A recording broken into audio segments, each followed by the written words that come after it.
Welcome back everyone, I'm Jordan Giesecke, and this is The Limiting Factor. My last video on the test results of Tesla's 4680 battery cell generated some criticism and understandable disappointment. There was also general commentary in the Tesla community about the implications. The criticism and commentary ranged from comparisons to GM's Ultium cells, to pack-level energy density comparisons, to the reasons for the extra thick cell can, to charging speed, and more. Overall, I appreciated the feedback and analysis. Some of the points were excellent and worth discussing more, while others were flat out incorrect but worth exploring to get an idea of where Tesla stands with the 4680 cell. Furthermore, I also have my own concerns about the 4680 battery cell, but those concerns seem to have been largely ignored in the commentary I've seen, so I think they're worth highlighting. I'm hoping to shift the conversation here from energy density specs to scaling and development, because in my view, that's where the real story is, and it's what I'd like to see explored in Tesla's next earnings call. Finally, in the video summary, along with the usual wrap-up, I'll give my thoughts on getting my predictions wrong on energy density.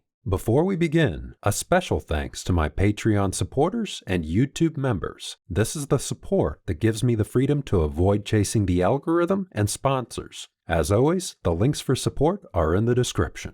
Let's start with a softball. The 4680 cell is a dud, and GM's Ultium platform is superior because it's using LG NCMA batteries with an energy density of 272 watt-hours per kilogram. This comment actually contains a number of points worth addressing, so let's work through them. First, Tesla is buying battery cells with the same NCMA chemistry from LG, and it's being used in their long-range vehicles produced in China. So, if part of the argument is that GM has special access to battery cells that Tesla doesn't, that's not the case. The reality is that Tesla's electric vehicle volume is so massive that Tesla will buy battery cells from any company they can. 4680 cell production will bolster their growth plans by meeting demand that can't be met by external suppliers. The Ultium comparison also seems to ignore Tesla's ability to take those same LG battery cells and manufacture a better battery pack than GM. Although this point isn't directly relevant to the 4680 pack, it's important to establish the fact that Tesla makes some of the best battery packs on the market already, and they have good reasons for switching to the 4680 pack despite the fact that it appears to take a step backward in terms of energy density. BatteryDesign.net calculated the GM Hummer battery pack to be about 160 watt-hours per kilogram. That was compared to a version of the Tesla Model 3 battery pack that came in at 171 watt-hours per kilogram. Note the comment about the Tesla pack having a larger proportional overhead. A larger overhead means that a certain portion of the battery pack is dedicated to components that take up the same space regardless of pack size, like battery management hardware. The Tesla pack is smaller, so it has a larger proportional overhead. So if the GM pack were the same size as the Tesla pack, it would have an energy density lower than 160 watt-hours per kilogram. Furthermore, Tesla hit GM's figure of 160 watt-hours per kilogram 5 years ago in 2017 with the release of the Model 3. And based on EPA documents, newer Tesla battery packs using 18650 and 2170 cells are actually hitting over 180 watt-hours per kilogram. That is, any claim that Tesla is about to fall behind on battery technology isn't accurate. The same is true not just for the 18650 and 2170 packs, but also the 4680 pack, and we'll get to that in a moment. First, we need to mop up the comment that states GM will have solid-state batteries in 2 to 3 years with double the capacity of their standard Ultium batteries. Solid-state batteries always seem to be 3 to 5 years away from commercial viability for automotive applications. In fact, Dyson had big plans for a vehicle using solid-state batteries 7 years ago, and the program ended up folding after millions were invested. While there are solid-state batteries currently in production, the global installed capacity is only enough for about 15,000 vehicles per year, and those cells struggle to meet automotive standards. That'll change someday, but in the next 5 years, high-performance solid-state battery cells will only be used in low-volume, high-cost niche applications. GM might be able to do it earlier, but only if they're willing to lose even more money on their electric vehicles. On to the next point. Let's take the best version of the Ultium argument on screen, which is the 4680 cell is a dud because it only achieves an energy density of 244 watt-hours per kilogram compared to other high-end automotive cells that hit around 270 watt-hours per kilogram. Again, we have to convert that to a pack-level energy density figure because that's what matters. CleanerWatt estimated that the 4680 structural pack hits about 158 watt-hours per kilogram, and I've seen other estimates from experts in the industry that back that up. That is, the 4680 structural pack is as good as or on par with the Ultium pack, which BatteryDesign.net estimated at 160 watt-hours per kilogram. And that's before factoring in the greater proportional overhead for things like battery management hardware and the smaller Tesla pack. Furthermore, although my view is that CleanerWatt's pack-level energy density figure is accurate, it leaves out two important points. First, the Tesla Model Y from Austin can accept both a 2170 non-structural pack as well as the 4680 structural pack. So I doubt the vehicle is taking full advantage of the fact that the 4680 pack can be used as structure in the vehicle. Second, there's unutilized volume in the current version of the 4680 pack. In this image, you can see that before the foam is pumped in, there's space between the banks of cells. Additionally, there's a foam bumper at the sides. As we can see in this image from Monroe & Associates, the foam bumper did make it into the production vehicle.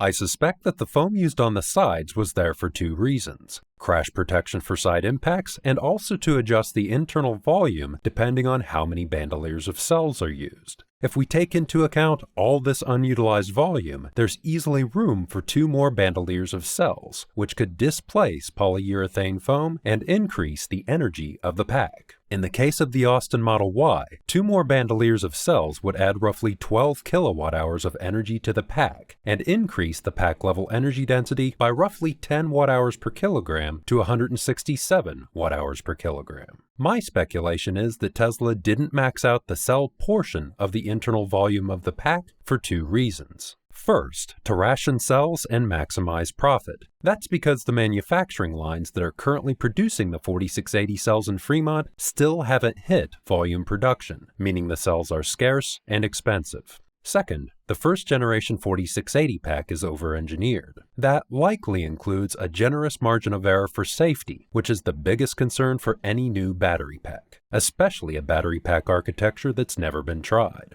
But let's get back on point about energy density. My view is that the 4680 pack will see significant improvements to energy density when A. It goes into a vehicle that was designed from the ground up solely to use a 4680 structural pack rather than 2 separate pack architectures, and B. The internal volume of the pack is more fully utilized. That is, even with no technological changes to the pack itself, such as changing the density of the foam, optimizing the cell design, and stripping out redundant material, the energy density of the 4680 pack has room to improve. Given Tesla's track record, the pack technology will improve over time. In the past 12 years, they've improved the energy density of their packs from 120 watt-hours per kilogram to 185 watt-hours per kilogram. About half of those energy density increases were due to cell chemistry and half were due to pack density. However, chemistry improvements have slowed down, and 185 watt-hours per kilogram is probably getting to the upper limit of what's possible with a module and crossbeam architecture.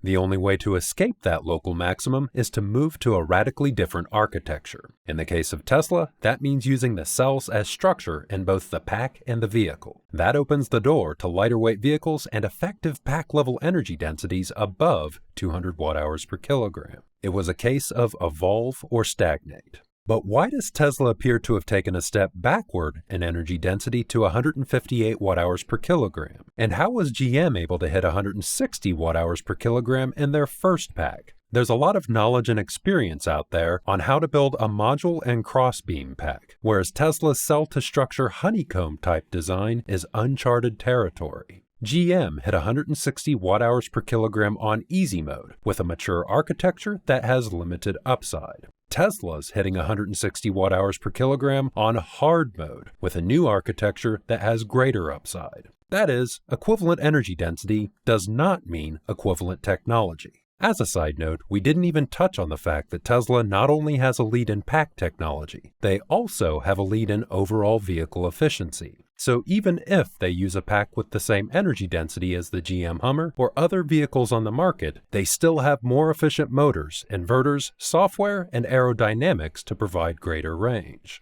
Next, let's talk about hoop stress and cell can thickness. The best critical feedback I received on the last 4680 video had to do with hoop stress. The argument was that it may not be fair to give Tesla a 10% handicap on energy density, because the thickness of the cell can was in line with what would be needed to accommodate the hoop stress of a larger cell. The implication being that 244 watt-hours per kilogram is the fair and final energy density for the 4680 cell, and the handicap is overkill. First, what's hoop stress? It's exactly what it sounds like. Stress around the circumference of a tube when uniform pressure is applied from inside the tube. The larger the tube, the thicker the tube wall required to contain the pressure. Tesla's using 4680 cylindrical cells that are basically tubes with end caps, so hoop stress is an important factor for cell design. There are at least two places where hoop stress comes into play for cylindrical cells. First, the battery materials that the cells contain expand and contract as the battery cell is charged and discharged. Second, battery cells can explode if the battery cell shorts out. A short in the battery cell releases heat, which decomposes the active materials and releases gas. The battery cell basically becomes a bomb, and the cell can ruptures at the weakest point when it explodes. It's better if the weak point is through the bottom of the cell rather than through the sides. This is because the top of the cell points towards the passenger compartment, and around the sides of the cell are other cells that can ignite in a chain reaction. So does the 4680 have a can thickness that's appropriate or overkill? It depends on who you ask. According to Spira, which released a white paper on their 4680 cell design, they've targeted a pressure of 95 bar. This is because by their estimate, Tesla's 4680 can handle 95 bar, and it's what most cylindrical cells like the 2170 can handle. However, I asked 3 experts about the thickness of the 4680 can, and the responses I received can be summarized as follows. It would take complex modeling to work out exactly what's going on with the cell can of the 4680 and why the thickness was chosen. Why is that? It's because there are a number of factors involved in the design of a cell can. For example, it appears that Tesla built an overpressure mechanism into the 4680 cell, and we don't know the details of how that mechanism works. But it doesn't stop there. Other factors could include how the cell is crimped or welded, the overall design of the pack, and the materials used in the battery cell itself. With those considerations in mind, why did I choose a 10% handicap? First, it was in line with other estimates for the 4680 cell. Second, in a 2170 cell, the cell can holds the cell together and also helps control thermal runaway, but it's pretty much dead weight beyond that. With the Tesla 4680, the cell can is used as structure in the vehicle. That means up to 100% of the cell can could be considered part of the vehicle structure rather than dead weight. This seems to be the intent given that Elon Musk liked the tweet I'm showing on screen. The 4680 cell can is about 20% of the weight of the cell. If we assume it's 100% useful for structure, that would mean about 56 kilograms of metal that could be removed from the steel beams in the battery pack and the vehicle structure. On screen are the beams I'm referring to, and I wouldn't be surprised if they weigh more than 56 kilograms, unless they're aluminum. However, I can't find information on the weight of the beams, so I assigned half of the 20% cell can mass, or 10%, to vehicle structure, which is 28 kilograms. I didn't assign 100% because foam is used liberally throughout the 4680 pack. Although that looks like a lot of weight in foam, bear in mind that the foam is fairly low density at 1/10 the density of steel. The counter argument to my 10% handicap would be, if the cell is used as structure, then why are the pack and vehicle so heavy? As I said earlier, it doesn't look like Tesla's taking full advantage of the 4680 cell as structure in the vehicle yet, and there's clearly dead weight in the pack. But that's expected to change with future vehicles like the Cybertruck. In Tesla's Q2 2022 earnings call, Drew and Elon said they'd give the current structural pack in the Model Y a C grade, whereas the structural pack going into the Cybertruck will be more like a B+.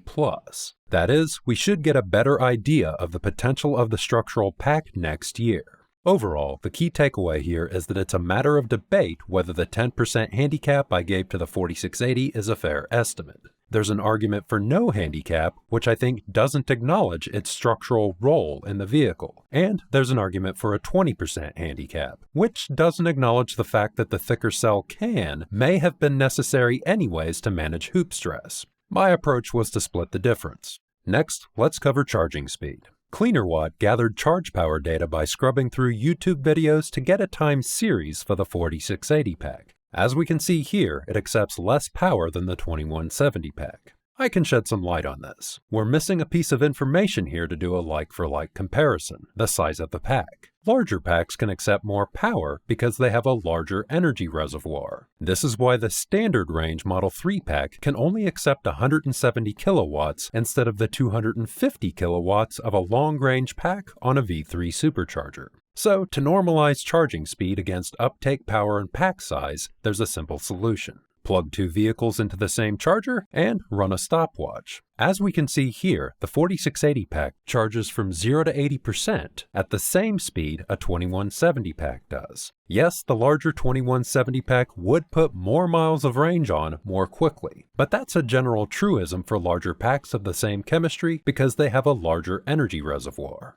The point here is that the individual 4680 cells charge just as quickly as the 2170 cells. So with the criticism and commentary addressed, what's my concern about the 4680? In short, it's the dry coating process Tesla's using for their electrodes. Before we get deeper into that, some perspective. As I said in my Revolutions Aren't Easy video, if Tesla doesn't fully master the dry coating process, it would limit the speed of their growth in the next couple of years. But they would still be able to hit a 50% growth rate. I also said that the dry coating process is only a small part of the entire manufacturing system. Although dry coating is important, it's a nice to have rather than a must have. If it doesn't work out, they can move to a wet process where necessary. So what's my concern about the dry coating process? There are two. The first is the fact that we still don't have confirmation that Tesla has the dry coating process working on the cathode. I'm hoping a question about the cathode coating gets asked at the next earnings call by retail investors. It's not critical to the future of the company, but it's a topic that's definitely more deserving than other questions I've seen asked on earnings calls. That's because if Tesla gets the dry coating process working on the cathode, it should help accelerate the speed that they ramp 4680 production at Austin and Berlin.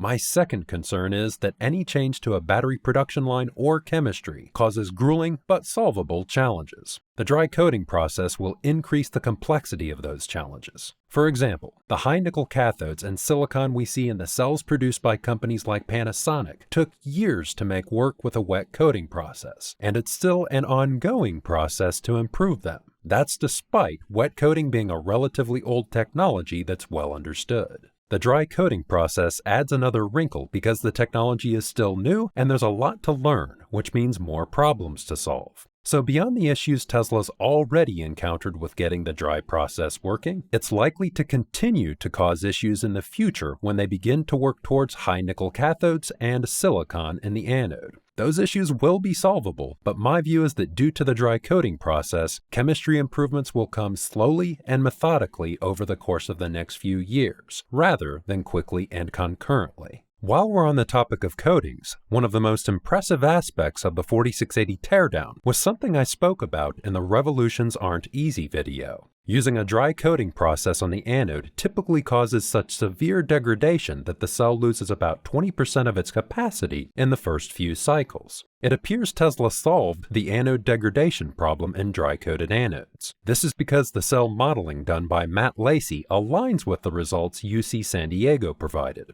The fact that the modeled and actual results match means that Tesla's dry-coated anode appears to be performing as well as a wet-coated anode. I've spent quite a bit of time looking into how Tesla might have accomplished this, and usually I can at least develop a theory as to how Tesla makes a technology work. But on this occasion, I'm stumped. So kudos to the Tesla team. A dry-coated anode produced at scale is quite an achievement. Before I wrap things up with a summary, I've seen a number of people say that the reason why Tesla isn't using the 4680 in the Semi is because the energy density isn't high enough. I don't agree with that. In 2018, Elon said that current technology was good enough for the Semi. At that time, the energy density of the 2170 cell was around 247 watt-hours per kilogram, with a pack-level energy density of about 160 watt-hours per kilogram. Those specs are within 2 to 3 watt-hours per kilogram of the current unoptimized 4680 cell and pack in the Model Y. That is, based on past advice from Tesla, from an energy density perspective, the Semi would work just fine with the 4680 cell and pack. So why did Tesla decide not to use the 4680 in the Semis from Giga Nevada? My view is that 6 years ago, when Tesla started developing prototype Semis, the 2170 was the only option, so that's what they used. Then, when it came time for pilot production, they decided to co-locate at Giga Nevada to simplify logistics because that's where the 2170 cells are produced. When Tesla ran into delays with the 4680, it made sense just to continue using the 2170. By that same logic, I expect that when or if Tesla moves semi-production to Austin, Texas, they'll switch to the 4680 cell to reduce logistics costs. That's all speculation on my part, so let me know what you think in the comments below. In summary, the lower than expected energy density of the 4680 doesn't mean the cell is a dud. It's also not a sign that Tesla need to bail on their 4680 project, or a sign that Tesla's falling behind what people are labeling competition. I say that not to throw shade, but because the competition is actually internal combustion vehicles, not EVs. But even if we consider other EVs the competition, the 244 watt-hour per kilogram 4680 cell is incorporated into a 160 watt-hour per kilogram pack that's competitive with the best that GM and most other auto companies have to offer. This is despite weight and volume inefficiencies in the first-generation pack that are apparent to the naked eye. Those inefficiencies won't stand for long, so even if the 4680 did stay at 244 watt-hours per kilogram, we'd still see the energy density of the 4680 pack quickly catch up to the performance of Tesla's other market-leading packs and surpass them. Like most everyone else, I was expecting a higher energy density for the 4680, which was disappointing. But for me, the disappointment stemmed from the fact that I had to eat some crow, rather than because I thought it represented a major setback for Tesla. A little history is required here. Before Battery Day, I correctly predicted most of the innovations that would be showcased at Battery Day, and even pretty much nailed the long-term expected pack cost. In fact, my pre-Battery Day analysis ended up being more accurate than the analysis after Battery Day due to the expectations set at Battery Day. On the topic of energy density, before and since Battery Day, I've emphasized that the most important thing is the factory rather than energy density. But I still forecast energy density because it's something that's useful to know and because people tend to obsess over it. This is where the crow eating happens. I made a call that the first generation of the cell would be at least 300 watt-hours per kilogram based on innovations like the high silicon anode and a higher nickel cathode. However, those innovations didn't make it into the first generation cell, and the cell can was thicker than expected. So the energy density ended up being lower at 244 watt-hours per kilogram. As for why I don't see the lower energy density as a major setback, it's because 244 watt-hours per kilogram is plenty for Tesla's needs right now, and it will improve over time. As Drew Baglino suggested in the last earnings call, their timeline on Battery Day was 2026, and they still expect to deliver by 2026. Still, despite the fact that energy density is a lower priority and the fact that it will improve in the future, getting it so wrong was still a punch in the guts because I do my best not to feed into the hype cycle. On the other hand, my emphasis has always been that focusing on one performance metric misses the bigger picture. The bigger picture is that you have to judge technical prowess across a range of measures. With the 4680 program, Tesla's not just rethinking cell and pack technology, but the entire manufacturing process. They're trying to eat an elephant in one sitting, and for the most part, they're succeeding. So picking on the fact that they aren't achieving high energy densities is a red herring. The priorities are scaling and cost. Cell production is ramping, which is increasing their available cell supply. And Tesla expects that by the end of this year, the 4680 packs will reach cost parity with their 2170 packs, which is impressive considering their production is still in the low gigawatt-hour range. Although I have concerns about the dry electrode process, even if Tesla continues to stumble in that area, they can still maintain the 50% growth rate they've forecast in the next few years.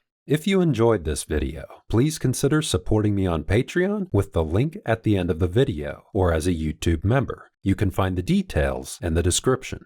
A special thanks to my YouTube members and all the other patrons listed in the credits. I appreciate all of your support, and thanks for tuning in.